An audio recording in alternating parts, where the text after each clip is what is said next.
Notas de Papel presenta a Matilde Baroni en ¿Por qué no me puse un vivero? ¿Por qué? ¿Por qué no me puse un vivero?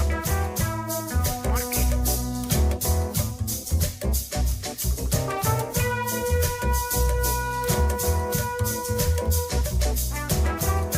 Un temón y un gran invitado para charlar de este tema. Un temón. Yo antes de invitarlo, se lo dije un poco por WhatsApp, pero hace tanto que no hacemos vivero que vamos a actualizar un poco de qué se trata este espacio dentro de la radio, y tiene que ver con preguntas. Nosotros no tenemos preguntas, no tenemos respuestas a nada, e invitamos a gente como él, por ejemplo, para que nos desasne en relación a estas preguntas que nos hacemos, y es eso, pensando, ¿no?, que el vivero es mucho más fácil. Es fácil tener un vivero, aunque nos han dicho que no tanto. Bueno, hoy vamos a hablar de los argentinos y de las argentinas. Bueno. Tema amplio. Tema amplio. Sí. Esta cosa que venimos charlando fuera del aire sobre la polarización, vida o muerte, patria o muerte, bueno o malo, ¿no? Esto que está todo el tiempo en tensión constante, que nos lleva a lugares inhóspitos para transitarlos, para vivirlos como pueblo. ¿Y cómo pensamos, cómo se construye eso, ¿no? Desde lo cultural, desde lo político.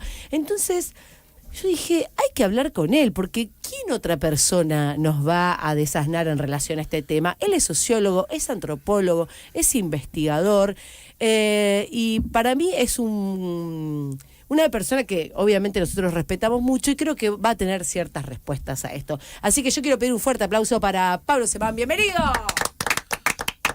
Hola, Pablo, ¿cómo andás? Bueno, después de tanta presentación voy a estar obligado a tener respuestas que no tengo, por otro lado. Muchas gracias, Pablo. Muchas gracias. Y además, quiero decirles una cosa. Yo, dada cómo funcionan las líneas telefónicas, sí, es que tengo que hacer todo un procedimiento para poder comunicarme. Y sí, que incluye subir a la terraza, donde yo sí tengo algo así como un vivero. Qué bien. Qué hermoso. ¿Qué tenés? Empecemos por ahí. ¿Qué tenés en el vivero? ¿Hay aromáticas? Hay muchas gramíneas. Bien. Que son resistentes a todo. Espectacular. Árboles de palta. Ay, ¿tenés ya? Sí, no, frutos no dan esto, no dan frutos. Tengo un jacarandá que me creció en una maceta. Ay, qué bien. Tengo olivos, todo en una terraza grande, pero los olivos sí dan frutas, y hasta preparé las aceitunas en salmuera. Muy bueno. Este semán me gusta, este semán relaja. Para hablar de la polaridad, hay momentos donde, para hablar de la polarización, ¿viste? No de polinización, sino de polarización. Claro. Hay momentos del año que vos subís a la terraza y decís, qué mal momento. Digo, ¿es este el peor momento de tu terraza? No, mira, a ver, un poco, yo entiendo que, viste, los temas surgen por espasmos, por coyunturas. Total.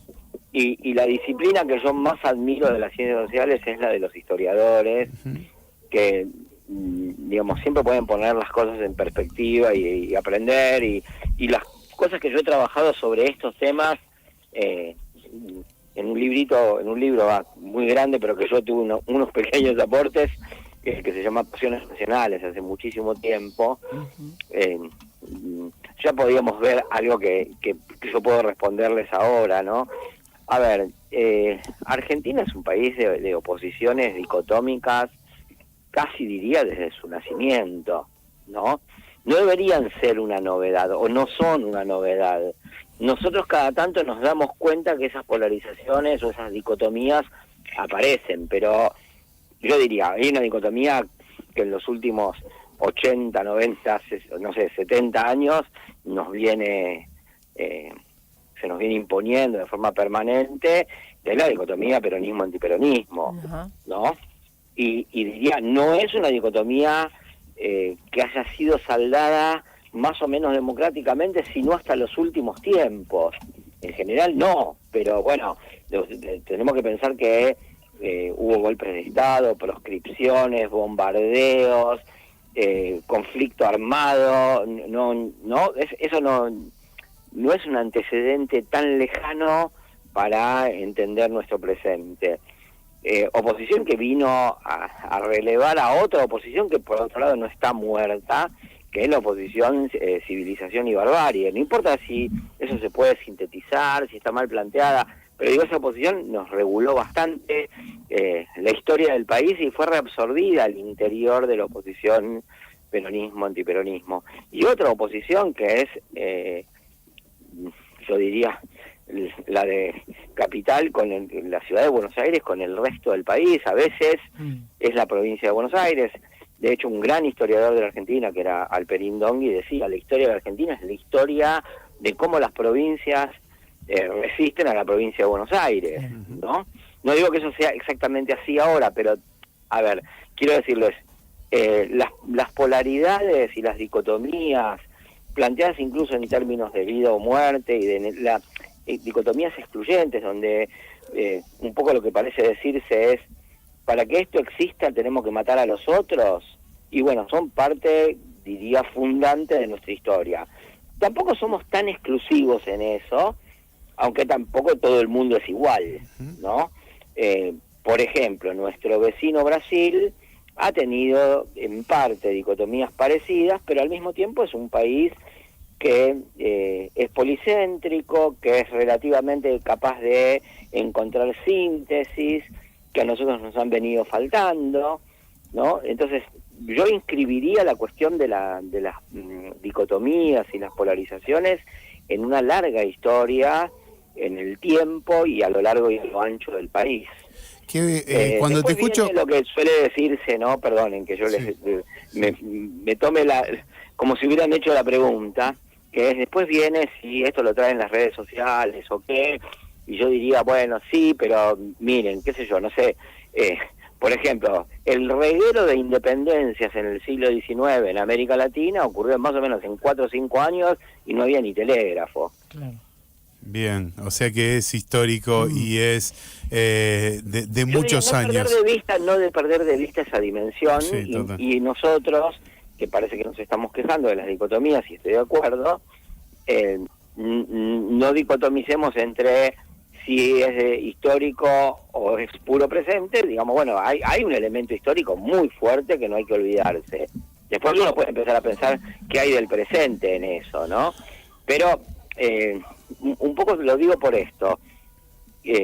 Como me mandaron alguna indicación antes sobre de qué íbamos a hablar, yo la había más o pensado. menos, como para que sepas qué pero, queríamos.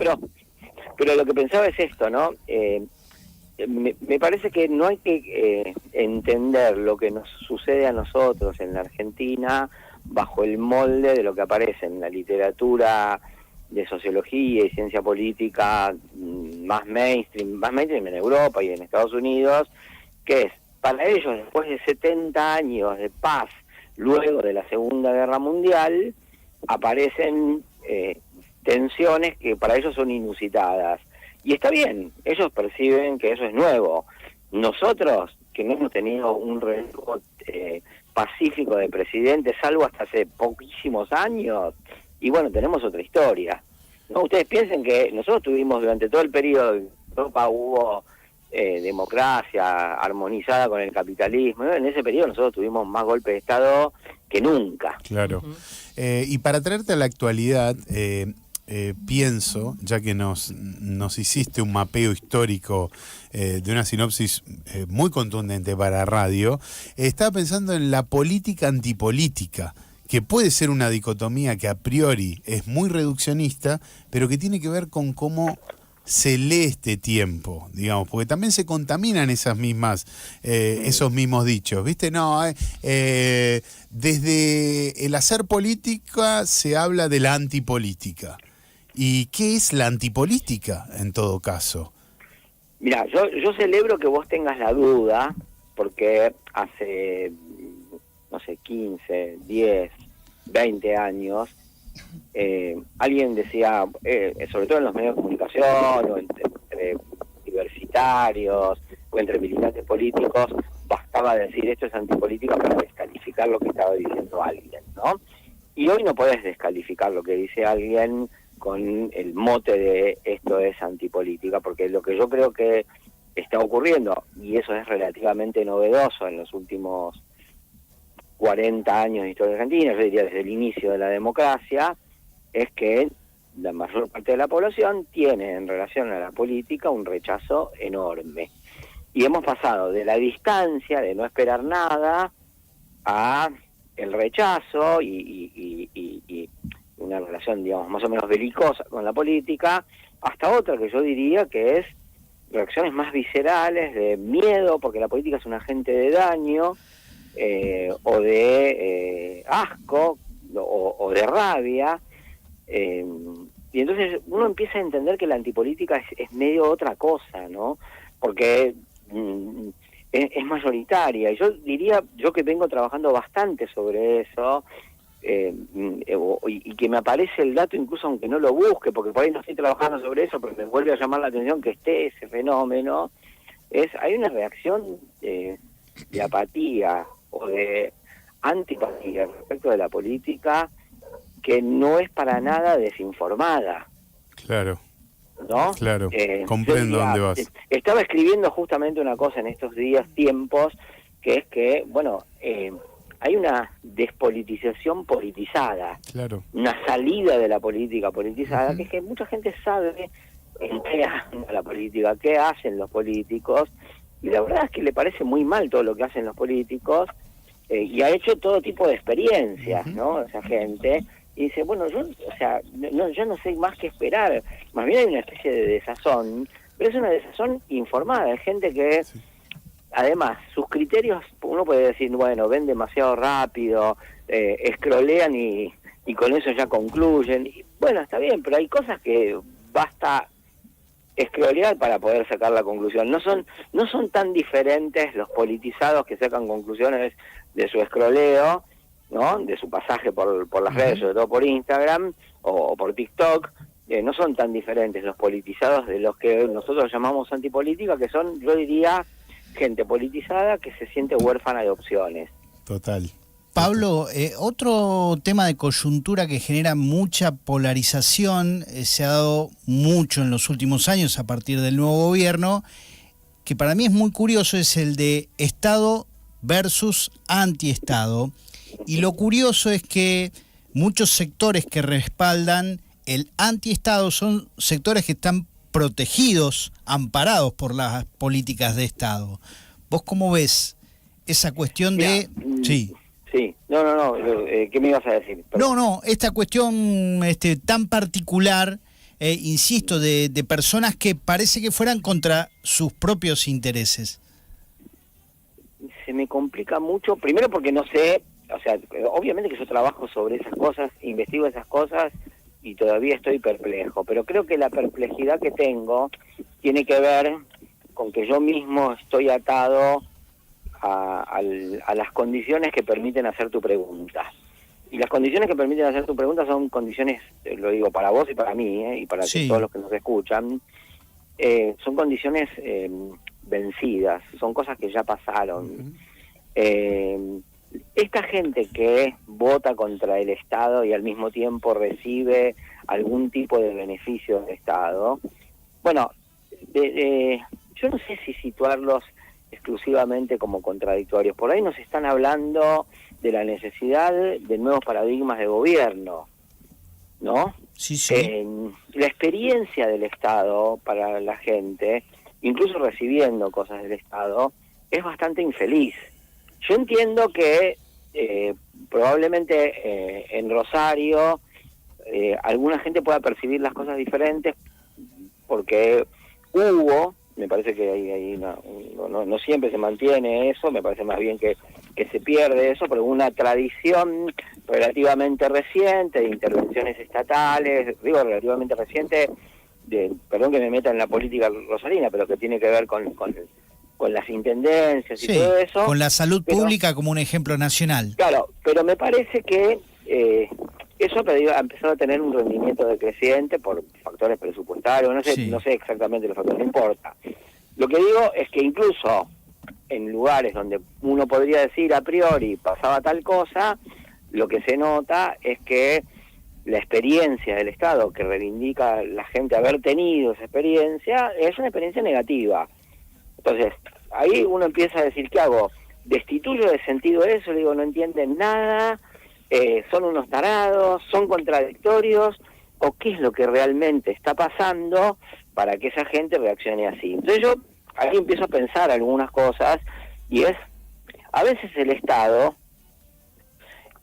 actúa como un contrasentido, ¿no?, frente a otros procesos de administración que la gente enfrenta. Por ejemplo, el Estado atiende de 8 a 2 de la tarde, a 3 de la tarde, y en ese horario en general la gente trabaja, y además, como trabaja con cada vez menos derechos laborales, no tiene tiempo para hacer trámites presenciales, y está acostumbrada cada vez más a hacer trámites no presenciales. El Estado actúa de una manera como diferente, digo, para decirte una cosa mínima, de cómo la gente tiene alguna razón o algunos motivos para decir, mi experiencia del Estado no es la más feliz. Otra, que es más conocida, también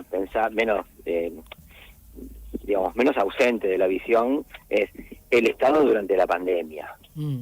¿No? Bueno, sí, es cierto, si no se hubieran hecho ciertas cosas, hubiera muerto mucha más gente. Yo entiendo ese cálculo que exige que todo el mundo se ponga en sanitarista, ¿no? Pero resulta que la población no es sanitarista y nadie podría vivir toda su vida siendo sanitarista. Esa gente necesitaba trabajar, necesitaba entender por qué unos sí y otros no podían, ¿no? Bueno, esa es otra experiencia del Estado relativamente infeliz.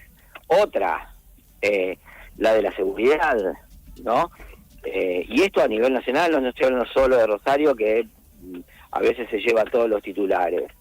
La de la seguridad, a ver, muchas veces suele decirse que en Argentina el nivel de violencia es menor que el que hay en otros países de Latinoamérica, bla, bla, cosa que es cierta.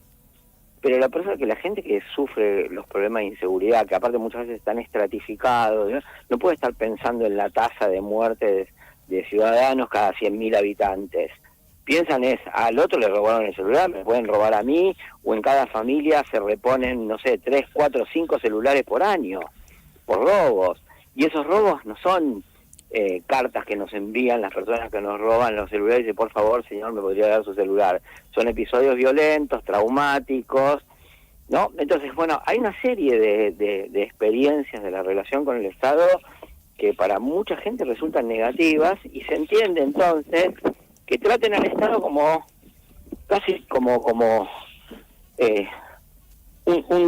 un donador, pero no un donador gracioso, sino un proveedor insuficiente, ¿no? Sí. Entonces, mientras además mucha de esa gente ha hecho la experiencia de la autonomía respecto al Estado, y mucha gente gestiona muchos bienes de los que necesita y de los que hace uso por vías autónomas. Hay todo un proceso de autonomización de la sociedad respecto del Estado. Lo vinculo a lo que decíamos antes en relación a la política, ¿no? Esa despolitización politizada, esa despolitización informada, no es ajena a la experiencia infeliz del Estado, en este caso la agenciada por los políticos. Uh-huh. Y al mismo tiempo, nada de eso es ajeno al hecho de que mucha gente piensa, sí, tiene que haber seguridad pública, sí, tiene que haber salud pública, sí, tiene que haber educación pública, sí, pero mucha de esa gente que piensa que tiene que haber todo eso, paga seguridad privada, salud privada, ¿no? Educación privada. Entonces, en la experiencia de la gente, yo creo que no hay tanta contradicción en el sentido de, no es que hay falta de entendimiento de lo que pasa, sino que son las conclusiones a las que pueden arribar esas personas que están sometidas a esa tensión. Les gustaría que hubiese un Estado mejor, pero no confían en la capacidad del Estado actual y de los políticos actuales, en general de todas las layas, para ofrecer eso. Entonces viven en esa tensión y además todo el mundo vota lo menos peor, ¿no? Claro. Y en ese sentido, pienso, en el 2023 sacaste Está entre nosotros, ¿de dónde sale y hasta dónde puede llegar la extrema derecha que no vimos venir? Si tenés que actualizarle unas páginas, ¿viste? Te llama el editor ahí. Sí. Pablo, actualiza. Esto es un material que sigue saliendo, sigue vendiendo este libro. No sé por qué edición va. La sexta. Sexta edición, es un libro que sigue funcionando muy bien, lo vemos todo el tiempo. Las citas son constantes. Ahora, me imagino que también debe ser constante tu actualización, porque en ese de dónde, o sea, en esa pregunta también van apareciendo nuevas preguntas, ¿no? Ujú. Y también, sobre todo, en diálogo, lo que está pasando en Brasil hoy, por ejemplo. Pienso, ni siquiera para irnos más lejos, ¿no? Las derechas en el mundo. Vamos a lo que está pasando, bueno, en esta parte del globo, si querés. ¿Cómo actualizás las preguntas a este libro que está entre nosotros? Mira, yo creo que en realidad habría que escribir otro libro, no actualizar ese, que en parte es lo que yo estoy tratando de hacer, solo, con mis colegas, que digamos nosotros seguimos investigando. A ver, un poco todo lo que vine diciendo antes es una respuesta a cómo se actualiza la cuestión, no el libro, que es, yo creo que hay que preguntarse a esta altura menos por qué crecen las derechas y más cómo se transformaron las sociedades, ¿no? Porque es un problema, diría, más de sociología que de ciencia política, más de caracterizar el estado de la sociedad que de andar mirando los porcentajes electorales. Esto que digo es una cosa que nosotros dijimos un poco en el libro, pero que también me reclama un colega muy querido que me dice más sociología y menos politología, ¿no? Y creo que tiene razón ese colega que me reclama eso, y yo diría, ¿qué es lo que hay que ver en la sociedad? Bueno, en parte hay que ver esto que yo les decía antes, el proceso de autonomización de la sociedad, de atomización, de autogestión de todos los bienes que tienen que hacer los sujetos, Sí. Sensaciones en parte de desvalimiento y en parte de autonomía, Ahí diste y un una ejemplo relación muy claro. complicada con el Estado. Claro, antes ¿no? diste un ejemplo todas muy las claro. relaciones, perdón, la que más me olvidé de plantearles, pero casi porque es obvia, es que en Argentina uno de los atributos de la estatalidad que había estado en crisis es el de la moneda, ¿no? Que además aparece medio como atado con alambre, porque nadie dice esta situación va a durar 10.000 años, ni 100 años, ni siquiera un año, ¿no? O sea, los argentinos que compran dólares no están pensando que esto va a durar 150 años, por ejemplo. Y me preguntabas por lo de Brasil. Bueno, yo creo que justamente lo que pasa en Brasil, y que tiene que ver en parte, creo yo, con el piso enorme que tiene el bolsonarismo, a pesar de hecho un muy mal gobierno, y de decir cosas que a nosotros desde afuera nos parecen, ¿cómo dice estas cosas este loco? Creo que el piso alto del bolsonarismo, o la elección en Colombia, o la elección en El Salvador, o incluso la de Chile, hablan más de una transformación social que de una transformación política, que es el efecto de la transformación social. Y la transformación social más grande es el cambio del modo de la relación entre la sociedad y el Estado. Bien, recién con el ejemplo que nos diste acerca del funcionamiento del Estado, en cuanto a horarios para trámites de los más casuales, es un ejemplo que para nada es reduccionista, sino que sirve de muestra para, bueno, un montón de explicaciones, un montón de tesis acerca... Mira, te voy a dar un ejemplo más en esa misma línea, y para que veas que funciona transversalmente a los casos ideológicos, ejemplos entre comillas positivos, o creo yo positivos, habría que ver, la verdad es que no sé, como para saber si son positivos o no, pero tanto en El Salvador como en México se pusieron en marcha procedimientos, atención rápida, a veces por telemedicina, a veces por doctores en las farmacias, por lo que sea, que atienden problemas, digamos, de el primer mostrador en la salud pública, ¿no? Y son programas muy populares que implican una forma de intervención del Estado muy ágil en el medio de un proceso de cambio, por un lado tecnológico muy importante, y de otro proceso que es un proceso poblacional y de urbanización, donde las urbes se han visto desbordadas en población respecto de los recursos que pueden movilizar el Estado, ¿no? Porque no hay cantidad de hospitales que te alcancen para atender la salud pública, o incluso conjugando los tres sectores, por lo menos tal como funcionan ahora. Entonces, ese es otro, es casi como yo diría el contracaso de lo que a vos te parecía interesante de el horario de atención. Bueno, ahí el horario de atención se amplifica, o se amplía, mejor dicho, hay una eficiencia que es reivindicada por el público.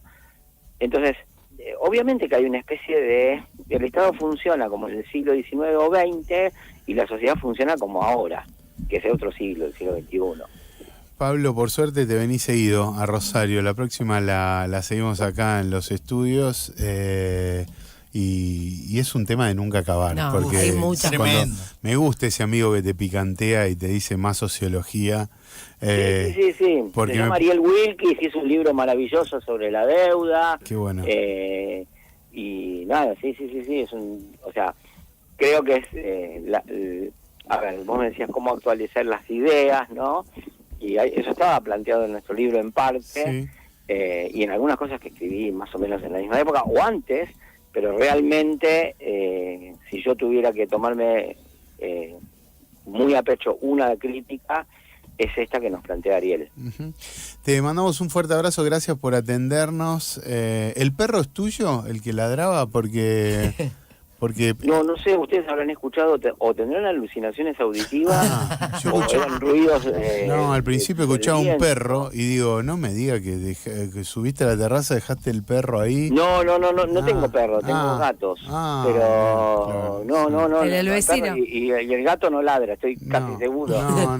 Apenas maulla la gata que tengo. Es una gata, ¿qué tipo de gata es? Una gata hermosa, un poco escurridiza, pero hermosa. Bueno, qué lindo. Nosotros también somos universo gatuno. Perros y gatos es también Sí. cuestión de polarización. Polarización que vamos a hablar en otro momento. Vamos También. a hablar en otro momento con Pablo de eso.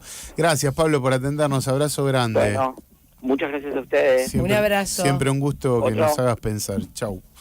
Pablo Semán, sociólogo, antropólogo, investigador. Siempre pasa lo mismo con Pablo, ¿viste? Nos ponemos a hablar y nos dan ganas de abrir otro interminable. Yo tema, tenía otro ganas de seguir tema, otro preguntando. tema, otro Lo que tema. pasa es que viste que dentro de 15 minutos termina el programa.